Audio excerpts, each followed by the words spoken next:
पुण्यातील ससून रुग्णालयात आता तृतीयपंथीयांसाठी एक वेगळा वॉर्ड सुरू करण्यात आलाय आणि या वॉर्डचं उद्घाटन राज्याचे उपमुख्यमंत्री अजित पवार यांच्या हस्ते पार पडणार होतं।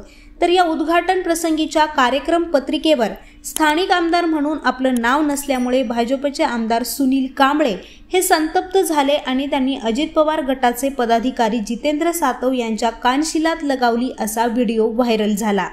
मात्र आता या प्रकरणावरून आमदार सुनील कांबळे यांनी स्पष्टीकरण देताना मी कुणाच्याही कानशिलात लगावली नसल्याचं स्पष्ट केले।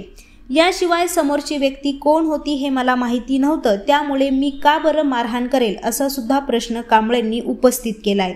तर यावर अधिक स्पष्टीकरण देताना कांबळे यांनी सांगितलं की मी स्टेजवरून खाली उतरत असताना संबंधित व्यक्ती ही आडवी आली आणि त्याला ढकलून मी पुढे गेलो। एखाद्या व्यक्तीला मला मारहाण करायची असेल तर मी तिथे वाद घातला असता किंवा मी तिथेच थांबलो असतो आणि कानाखाली देण्याची एक विशिष्ट पोझिशन असते, त्यामुळे व्हायरल झालेला व्हिडिओ तुम्ही पुन्हा एकदा व्यवस्थित पहा असा सुद्धा सल्ला कांबळेंनी पत्रकारांना दिलाय।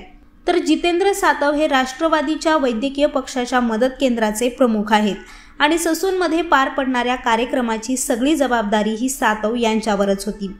त्यामुळे उद्घाटन बोर्डावर स्थानिक आमदार म्हणून सुनील कांबळे यांचं नाव नसल्यानं कांबळे हे संतप्त झाले आणि त्यांनी थेट सातव यांच्या कानशिलात लगावली।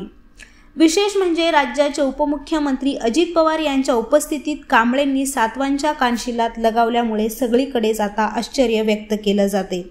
तर ही घटना फक्त एका पदाधिकाऱ्याच्याच कानशिलात लगावल्याची नाहीये, तर पायऱ्यावरून खाली उतरत असताना कांबळे यांनी एका पोलिसाला सुद्धा मारहाण केल्याचं समोर आले।